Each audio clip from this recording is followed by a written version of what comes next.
This is November 1994. Next spring, we will be at the time 50 years after the liberation of the concentration camps during World War II and that period of time called the Holocaust. We have still with us, fortunately, men who served the United States Army and who were the liberators of some of the camps. This is Mr. Del Cooper from Dayton, Ohio, who I will speak to today about his experiences at that time. Mr. Cooper, you were a Daytonian by birth, and when were you born and when did you join the service?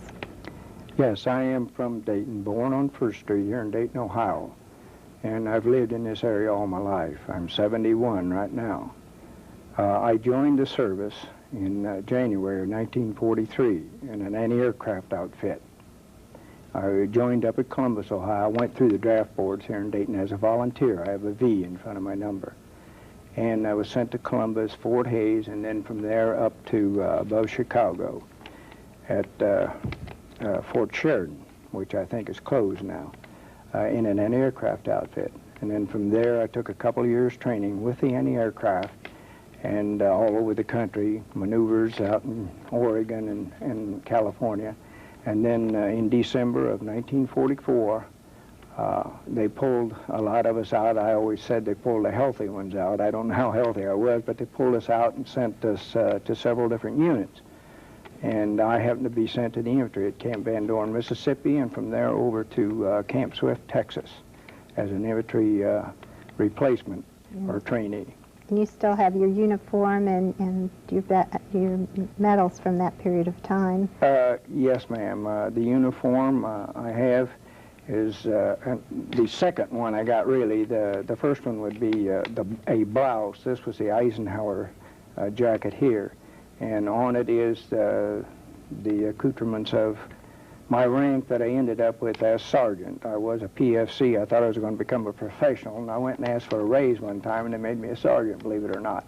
Anyway, that uniform, the blouse itself, was tailored by a German prisoner of war. I was so small that he tailored it down to me, cut the lapels and so forth down. Next to it is a field jacket, and next to it is the shirt of that period of time. In it is markings which would designate me the little star, because there's several people had their laundry done by the Germans after the war, and you had to know whose clothes was which, you know. And there's no great medals, as I say, it was just who you were with and so forth. One little unique thing about it I would like to point out is inside the jackets, both those jackets, is a little holster I had.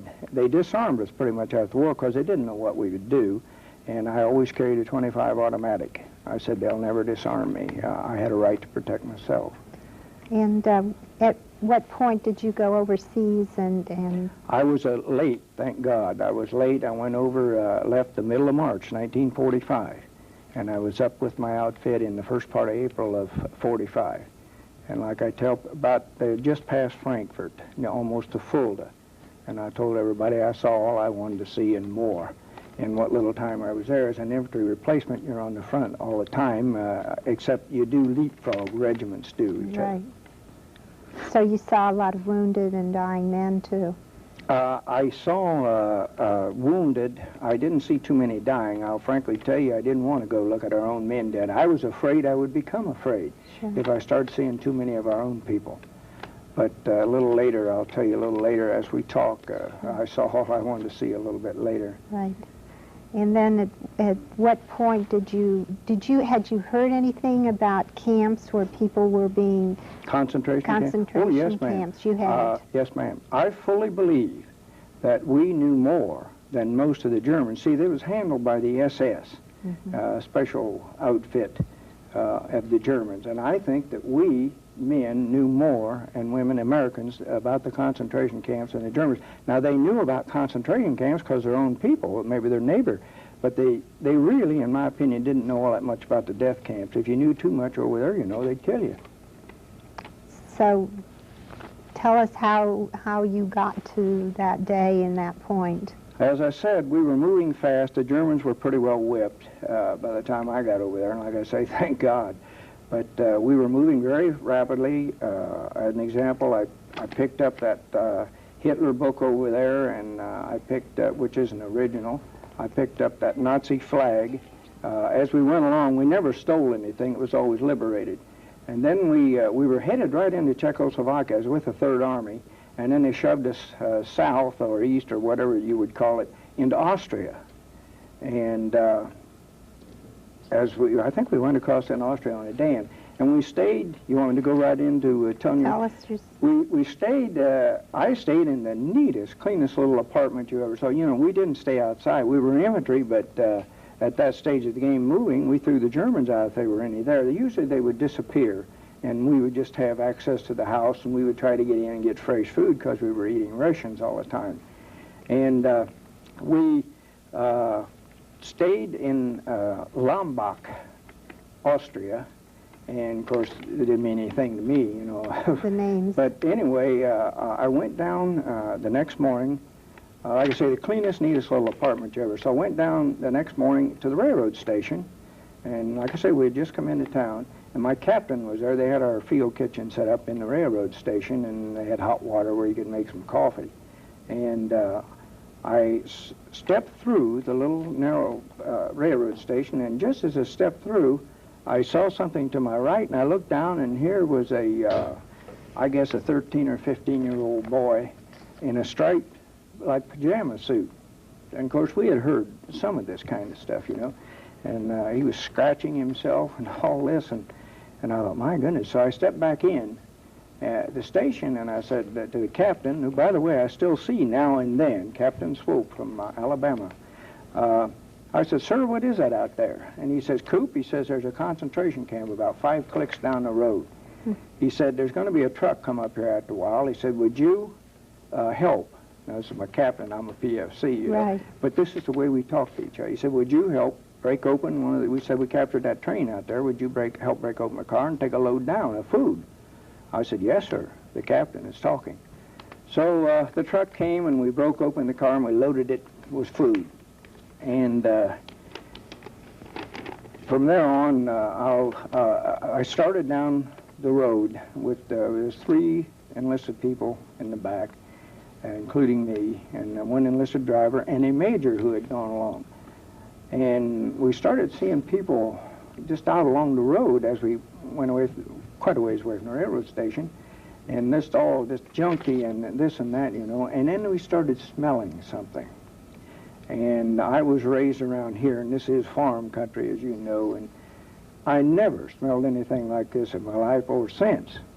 And I told someone earlier that after 40-some years of contemplation, the odor of evil is the only thing I can tell you, because, you know, rotting bodies and all this, it wasn't like anything you ever Never had I ever smelled anything like that.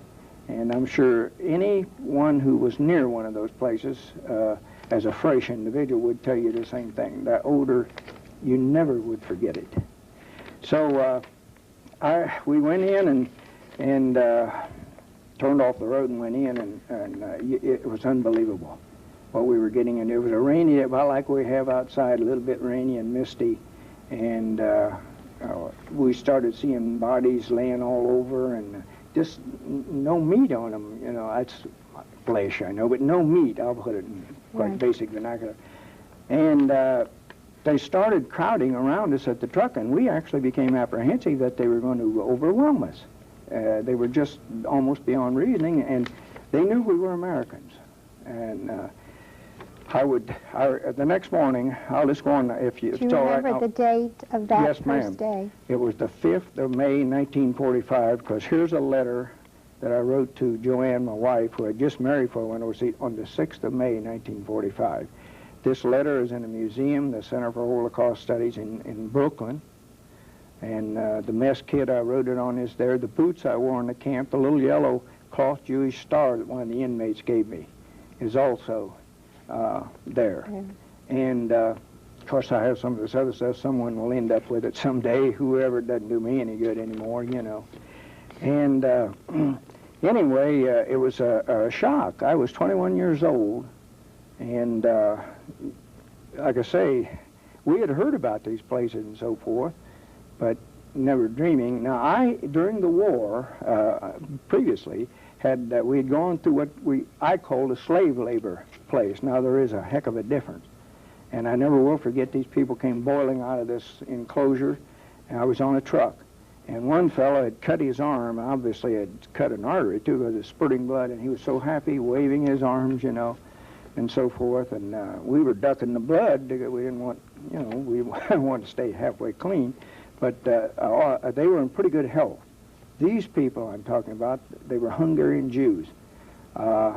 Hungarian Jews. Hungarian Jews is what some of the inmates who spoke English. I'll read this in just a second. Right.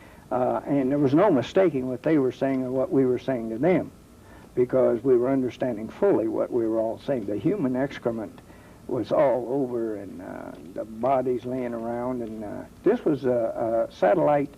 The name of the place was Gunzkirchen, a satellite of Mauthausen, and which was down a little bit farther. I don't know whether the Russians or us actually captured that. Now, it so happened this was my last move forward of the war, because the Russians were just down the road, and what we did back in those days, you pulled up and stopped. Of course, I'm a PFC, I don't know this at the time, you know. You pull up and stop so you don't start shooting each other through mistake. And it was my last move of the war, and ma'am, it was a long day. I got up the next morning, I came out of the haymow, and I wrote this letter to my wife, if I may read it, please. The original copy, or a copy of the original, is over there. Joan typed this. I can't even read my own handwriting, even today. But anyway, that copy is up, the original Where did letter. you write this? Like back when you went back to your unit, you were... When I finally was able to join my unit that night. Remember, I was separated from them. I was given a job to do by the captain. It was about 9:30 when I finally caught up with my unit. And you felt you had to... The next morning. The very next morning when I got up, I you thought... had to get those feelings Oh, my God. I thought, I said, you know, will I ever remember these details? Never dreaming that 50 years later I could sit here with you right now and without even reading this pretty well tell you. So this is what I said to her. Basically, it's about 10 or 11 pages long, so I won't go into all that. Yesterday I went to a concentration camp. From what I saw with my own eyes, everything I heard about these places is absolutely true. Here as I happen to be there and a little about it. The report came to us of this concentration camp being 5 kilometers down the road. It happened that we captured a whole German supply train the night before. So 4 of us loaded up a truck with food and took it down. I'm going to tell you now, I never want to see a sight again as we saw when we pulled in there. 14,000, and in the letter, by the way, I said 1,400. 14,000 starving, diseased, stinking people. It was terrible. I'm 21 writing this. Most of them were Jews that Hitler had put away for safekeeping. Some of them had been in camps for as long as 8 years. So help me, I don't see how they stood it. No longer were most of them people. They were nothing but things that were once human beings. As we pulled off of the highway into the camp, we had to shove them off of the truck. And I almost feel ashamed in saying this, but I told you we were so afraid they were going to overwhelm us. Right. They were so glad to see us. We had the first food that had been taken in there for a month. Now, this was not an old place, Gunzkirchen. It was a satellite, like I say, from Mauthausen. Mauthausen was where they had the ovens, I guess, and everything. The people, for the most part, were dirty, walking skeletons. Some were too weak to walk. They had had nothing to eat for so long. Some of them were still laying around dead where they had fallen. Others would fall over dead as they tried to keep up with the truck. We were moving slow as we didn't want to run over anyone. We stopped to start, unload, that's real English, to start to unload the food, and we really had a time. We tried and tried to keep them from crowding us so we could unload, but they were just about beyond reasoning. Finally, about 4 of them who spoke English started getting a little order for us. Even then, we had to get off the truck and start shoving them out of the road. You could stand right in front of them and wave your arms for them to move over, and they would just stand there, look right in your face, and cry like a baby. It was really a pathetic scene. Finally, we took out our guns and pointed them in their faces. And that over there is one of them I took out, and we knew we weren't going to do anything with the guns, but, you know, they were, but they still stood there and bawled. They were past being afraid of even a gun. We fired a few shots up in the air, and still we couldn't clear them. They just wouldn't believe that we had food for everyone. We pulled on further back into the camp after about a half an hour, and the fellows who spoke English started getting some order. By the way, I asked a couple of those, I said, why are you people in such good condition compared to the other ones? I was a little suspicious they might be guards, you know, or something. And they just said that they were able to get out and work a little on the farms. I guess before they were sent into the camp, I don't know. Then we started to unload. We picked out about 15 to help us. How those skinny fellows ever lifted those boxes is beyond me. They were heavy for us to lift, but they got them off. While we were standing outside the truck, a number of them came up and touched us. I want to show you how that happened, as if they couldn't believe we were actually there. Some of them would try to kiss us even. And then, as a little aside, I said, they must have been bad off, you know, trying to make it as light as I could. But they would come up, and I have to demonstrate this, because we're not used to this, you know. We're no big stars or anything. Come on, Penny. Really like to see if Just they're to real. touch us. Yeah, And that flag is what we represented. that's right. Some of them would come up, grab you around the neck and cry on your shoulders. Others would just look and cry. Some of them would throw their hands up in the air and pray. They were mostly the ones who were too weak to stand. I remember one old man sitting on a big boulder or something, and his legs here were about the size of my wrist, and he just like this. And you never forget. So I never knew. I didn't remember anything like this, you know. I recall one woman who could only cry and point at her mouth. And one of the reasons I do that, she was dark. My mother was dark like you are, and this lady kind of had some of the facial features, and that tore me up, you know. One fellow must have felt that he should give me something. As he had nothing of value, he gave me his little yellow star that designates a Jew, and that's up in Brooklyn. I gave it to him. I hope it still has the smudges on it and so forth. I'll send it to you in another letter. All of them wanted American cigarettes. Now, on the way down, we'd thrown away, you know, you always stuff your pockets with your ration. We had thrown away and given away, and then we started having them so they could have a puff.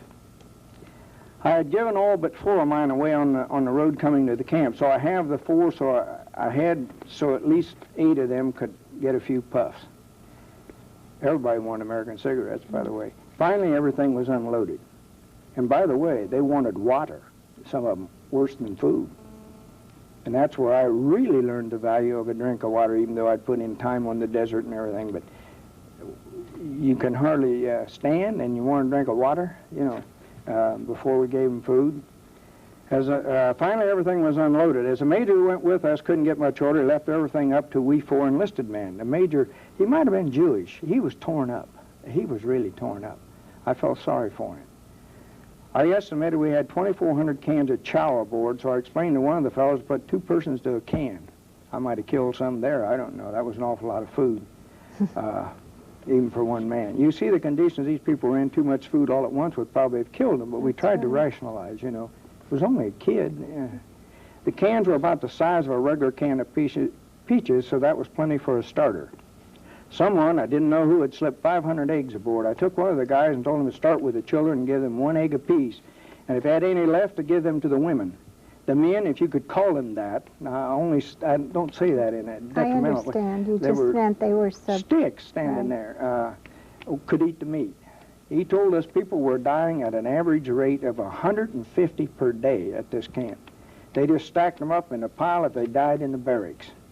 If they died outside, they left them there. I know, I saw them. Now, I did not go in the barracks. I didn't have time. There were 4 barracks for 14,000 people. Room space was 1 yard per person, just enough room to sit down. There were 2 latrines for 14,000. And if you have dysentery, you can't make it to a latrine. You're going to, like those, everybody will tell you, you know, it's all over the place. That was part of the stench, obviously.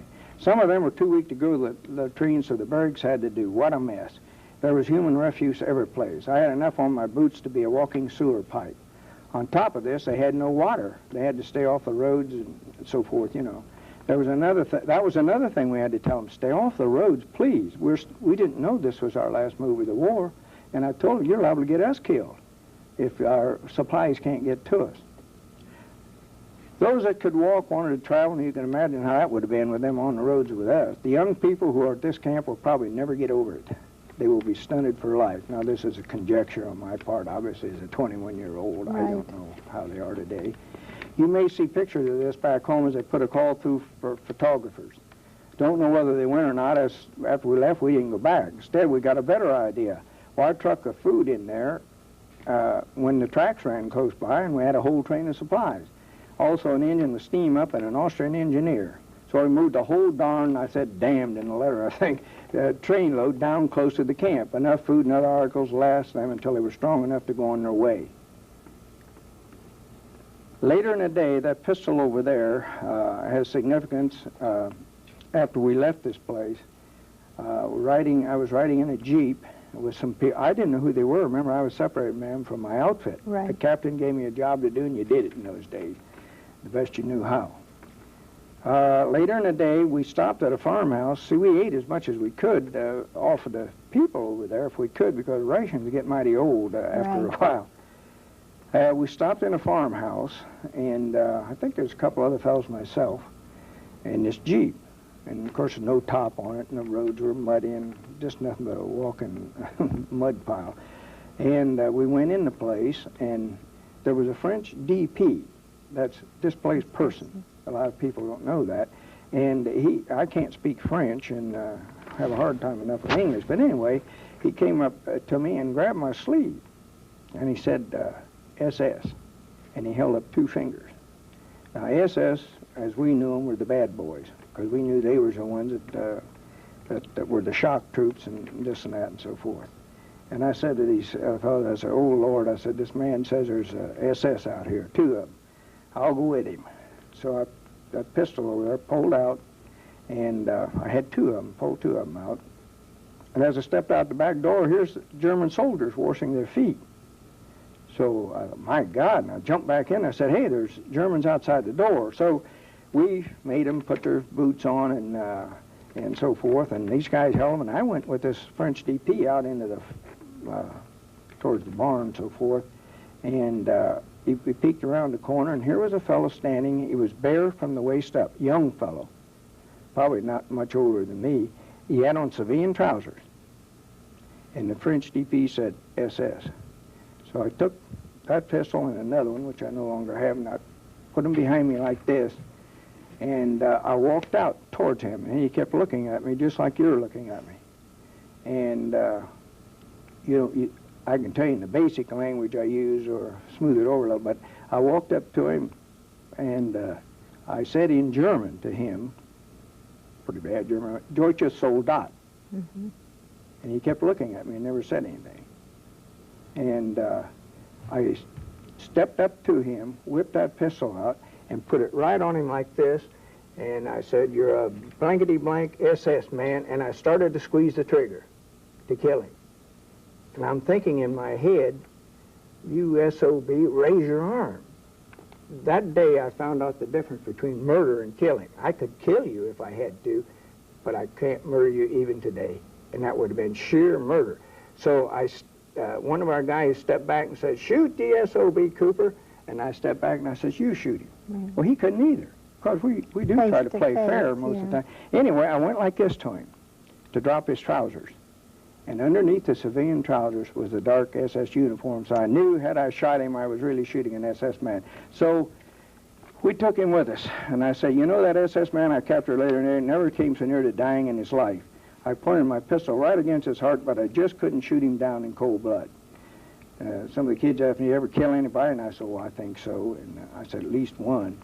But I never murdered anybody in my life, and I hope I never do. I lost my nerve when I started squeezing the trigger, too much like murder. Then I said to her that, and this I mean as much today or more as I did back then, there are 2 things about all this I want to tell you. I never again want to see anything like this happen to anyone. I wish 130 million Americans could have been standing in my shoes that entire day. It was a long, long day. And like I say, I never dreamed I'd be sitting here 50 years later and be able to speak to someone like this. And Joanne, like I say, I'd had a 5-day delay en route, and we had just gotten married, and here she is getting all this, probably wondering, my God, what's he up to, you know. But it was our last move of the war, it happened to be. And then I went back with the Army occupation into Germany. I was there, and I came home a year later, 30th of April, when I finally got home, 1946. And we, by the way, that 71st Infantry Division, we were alerted to go to Japan. And thank God for Harry Truman, and I don't mean to be despairing to the Japanese people or anyone. And by the way, I have the highest respect for the German soldier. He really did his job. There wasn't any doubt about it. But the SS, you'll never hear me say anything good about them. So you don't know after that day what happened? That was the day that you were involved directly? Yes, I do. Yes, I know what was involved. In fact, I know one of the people that stayed. We had a medic, Doc Ickelson, and he lives in California right now. He became a medical doctor, by the way. And I have seen him, I guess, at one of our 71st Infantry reunions. But he stayed for quite a while. To help. And to help. We were troops moving up. Sure. And the medics, thank God we had them, by the way, really were one tremendous help. How did that one day, that long day, affect you in all these years? You obviously have never forgotten that moment. Somebody asked me that question once, said, well, didn't that affect you? You know, I had never thought about it in that light. Naturally, I guess it affects, but you still have to steer a steady course if you have any sense. You know, you can't be vindictive and all this. And I guess nobody ever wants to fool with that flag. Not while I'm around. Because if they were 9 feet tall, I'd tear right into them. I couldn't stand that. And another thing, 4 years ago, I went to China with a tour group. We were supposed to go 5 years ago when they had the Tiananmen Square. And I'll apologize to the Chinese government now for what I'm about to say, if it hurts them in any way. But I took some dirt from my vegetable garden right over here in Beavercreek, a couple miles from where we're sitting, and I sterilized it in case I was caught. I didn't want to get, you know, trouble. Yeah, in trouble. So we were having Peking duck in Beijing, and I excused myself from the table and went down on Tiananmen Square, and I spread the dirt. I took 119.90 Lincoln pennies, Liberty, In God We Trust, and so forth.